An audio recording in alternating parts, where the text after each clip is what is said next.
What is up, guys? Welcome back to another new video, and I hope you guys are going to enjoy it. Today, Otaku Sensei is going to be recommending the top 10 anime with a male lead with limitless or unlimited power. And if you do enjoy this video, don't forget to leave a like and subscribe to the channel. And if you're new, remember to turn on notifications for more upcoming top 10 videos. Also, there's a link to Otaku Sensei's Patreon and Discord server in the description, so join the Sensei server to chat and chill with other weebs and otakus. Without wasting any more time, let's kick off this list.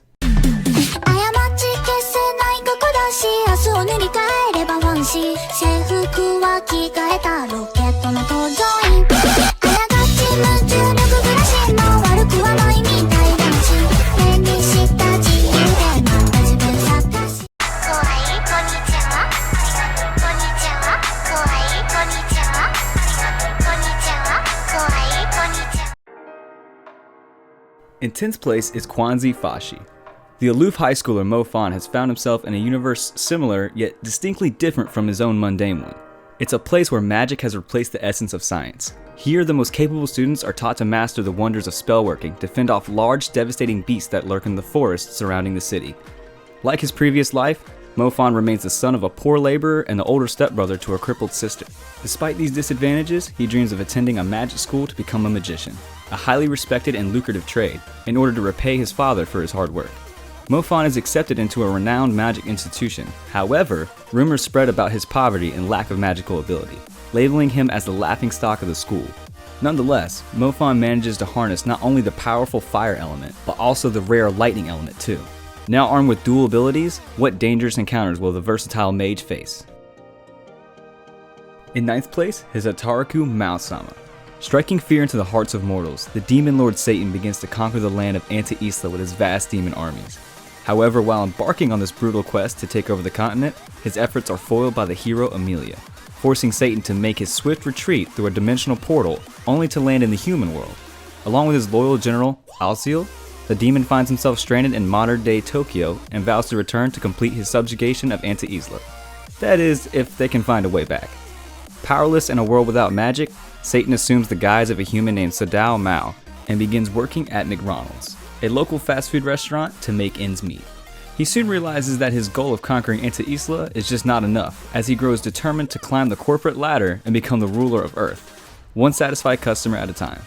Whether it's part-time work, household chores, or simply trying to pay the rent on time, Utaruku Mao-sama presents a hilarious view of the most mundane aspects of everyday life, all through the eyes of a hapless demon lord. In 8th place is Kaze no Stigma. Kazuma Kannagi was the eldest son of the Kannagi family and presumed heir. However, due to his inability to use injutsu, the power to control flames, he was considered to be useless within his family. Despite his inability to wield fire, his father insisted on him competing for the right to wield ♭, a powerful heirloom sword traditionally wielded by the family heir. The 16-year-old Kazuma was soundly defeated by 12-year-old Ayano Kannagi, his second cousin, and his father banished him from the family. 4 years later, he returns as a master of Fujutsu, which is a wind technique, the power to control wind, and with a new name, Kazuma Yagami.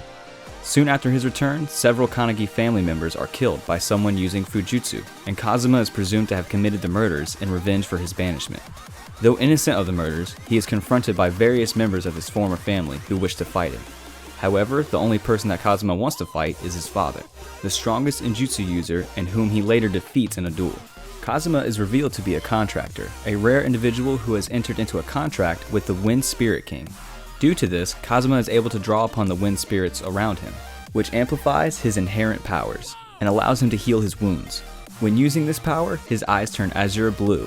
However, this ability puts a strain on his body, as it is his stamina and will that limits the amount of power available to him. In 7th place is Rikknen. Long ago in the 9 provinces of Kyushu, a calamitous event was prophesied to take place. Falling comets would exhaust the spiritual energies of both the havens and the lands, and thus bring about the age of chaos upon the world. But contrary to the prophecy, the comets passed with no calamity taking place. At the same time, as if touched by the phenomenon, a boy was born in a remote village of the Soke region by the name of Oriko. 12 years later, as the memories of the event have faded from people's minds, the Rikknen clan, one of the 5 supreme sects of the 9 provinces, decides to hold an examination in order to gather the most talented individuals fit to become disciples and eventually sages.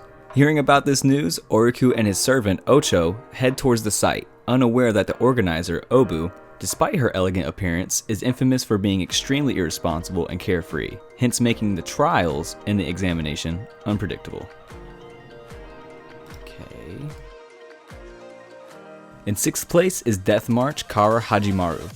Ichiro Suzuki is a 29-year-old gaming programmer who is tasked with fixing several bugs in 2 MMORPGs his company is preparing for publication. However, he becomes extremely worn out as he is working during the weekend. After taking a nap, he mysteriously wakes up in a parallel world that resembles some of the fantasy RPG worlds he had worked on, as a 15-year-old named Sato Pendragon, a nickname he uses while running beta tests, and with what looks like the menu screen of the game he was working on appearing before his inner eye. However, before he could grasp his current situation, an army of lizardmen ambush him and launches an all-out attack on him. In desperation, he uses all 3 of his special Meteor Rain attack options, a quick fix he added to the game for new players which kills all enemies in the vicinity at once and wipes them all out. In the manga, however, he accidentally killed a god, while in the anime, he acquired the ability as a skill. In the anime, his HUD of logged events reveals he killed a god as well. It's mentioned in episode 3. As a result, his level jumps from 1 to 310, maximizing his stats immensely. With no way to return to his world, and as a high-leveled adventurer armed with a myriad of different physical, cognitive, and magical abilities and weapons, he sets out to uncover the secrets of this new world, earning the trust and affection of many people in the process while keeping his overpowered stats concealed. In 5th place is God Eater. In this anime, humanity has been pushed to the brink of extinction following the emergence of man-eating monsters called origami that boast an immunity to conventional weaponry.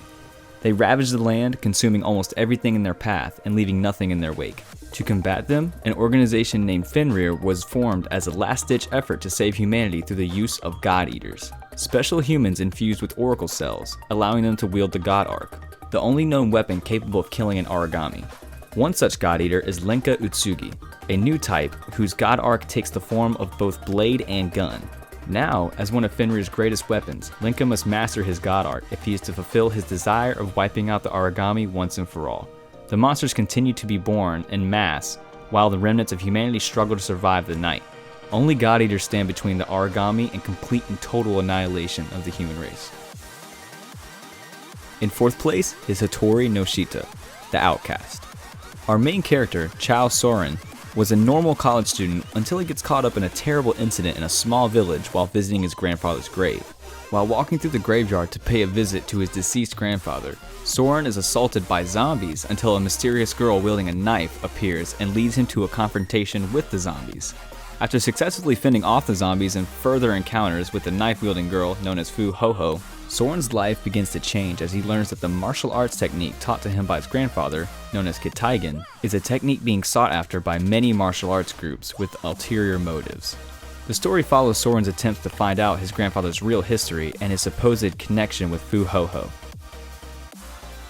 In 3rd place is Towa no Kwan. Unknown to the general public, there is a tiny percent of the population that will mutate and develop special abilities. Dangerous organizations hunt down those with powers to research and exploit them. However, there is an underground group made of these ability users that are fighting back against that. Kwan and Yuma are the front lines of this resistance group and use their combat strength to protect others who still have not realized their powers. They work tirelessly day and night to locate, save, and develop their brethren from evil hands of the dark organization. In 2nd place is Saiki Kuso no Saidan. To the average person, psychic abilities might seem a blessing. For Kuso Saiki, however, this couldn't be further from the truth. Gifted with a wide assortment of supernatural abilities, ranging from telepathy to X-ray vision, he finds the so-called blessing to be nothing but a curse, as all the inconveniences his powers cause constantly pile up. All Kuso aims for is an ordinary, hassle-free life, a life where ignorance is bliss. Unfortunately, the life of a psychic is far from quiet.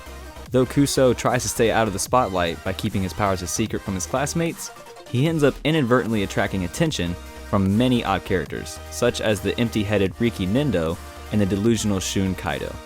Forced to deal with the craziness of the people around him, Kuso comes to learn that the ordinary life that he has been striving for is a lot more difficult to achieve than expected. And in 1st place is Helsing series.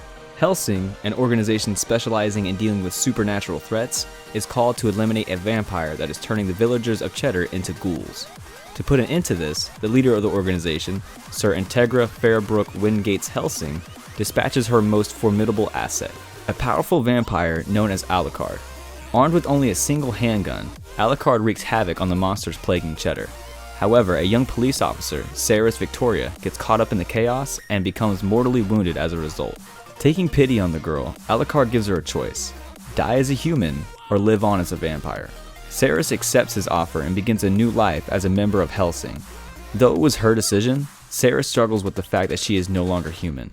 Nevertheless, she must embrace being a creature of the night soon if she wants to survive on the front lines in the fight between humans and the supernatural. Alright everyone, that's it for today's video. Did you guys enjoy this list or find any anime you're interested in? Let us know your thoughts down in the comments. And please don't forget to leave a like and subscribe to the channel, and if you're new, remember to hit the notifications button so you never miss any upcoming videos. Also, don't forget to follow Otaku Sensei on Twitter at AnimeBrownNet. I'll see you guys in the next one.